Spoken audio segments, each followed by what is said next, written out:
Morning, guys. Welcome to Coffee Chat. Wow, is it ever cold out here this morning? It is way colder than it was yesterday. Crazy, crazy, crazy. Anyhow, guys, I was reading two articles. Now, the first article is really quite telling, and this one comes out of BlackRock. Now, BlackRock is coming out there and basically saying that, hey guys, the central banks are deliberately building this whole thing, causing a recession. And it is truly quite amazing that they will come right out and tell you this. Now, they're going off and they're saying, hey, look, the central banks, with their monetary policy, are absolutely driving us into a massive recession, and they think it's going to be big time bad.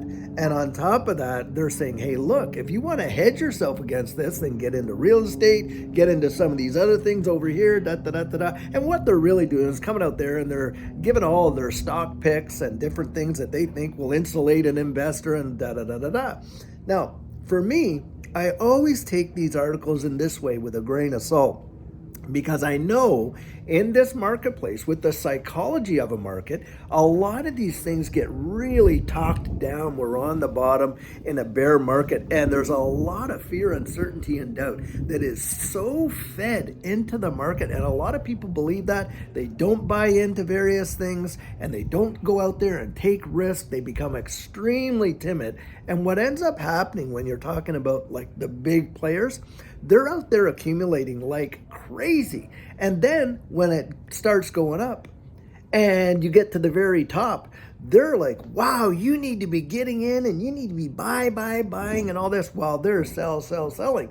And it just seems to be like that. So I'm not saying they're completely out to lunch, that we won't face any kind of a recession, but I just wonder how genuine they are, or if they're playing the whole psychology of a market. Remember this, guys.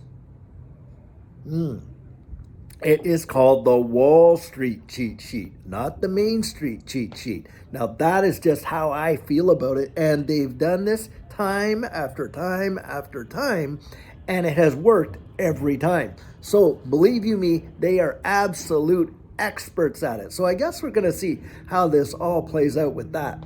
Now, the second thing I read, which I thought was kind of interesting, and of course, has some effect on this show, is this. So a former chief of White House staff or something like that, I'm not sure what the guy's name was, but as I was reading the article, he was saying, hey, get prepared for a major coffee shortage, because there's production in Brazil is dropping massively. And so he's saying, hey, there's going to be a global shock on the availability of coffee for the world. And hey, this is Coffee Chat, so I thought that was quite interesting. But guys, I think that we're seeing that in a lot of sectors, not obviously just in coffee, but in beef production. Like for here in Texas, that's a big deal.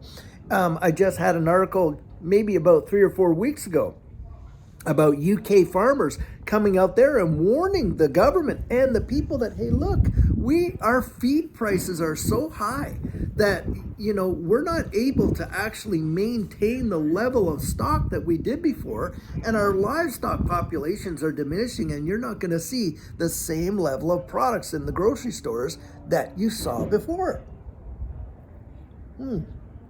So this is not just with respect to like coffee, but it's and that. But of course, they throw that one out there because everybody loves coffee and chocolate and all that kind of stuff, of course. But needless to say, this is about all sorts of agricultural and livestock products around the globe. It seems that there is a big deal because fertilizer prices have gone through the roof and feed prices have gone through the roof to keep up with livestock and, of course, all the agricultural things. Now, I just want to throw this one out there. I also read a little tweet with respect to Kevin O'Leary, and this one I found so interesting. So the tweet was saying that in 2018, Kevin O'Leary went out and secretly bought some Bitcoin. And then in 2019, he was trashing Bitcoin and saying how horrible it was and blah, blah, blah, blah. Then in 2022, FTX pays him $15 million to be a spokesperson for them. And all of a sudden, he was super bullish on crypto. So, I mean, guys, we are watching a dog and pony show, and we all know it.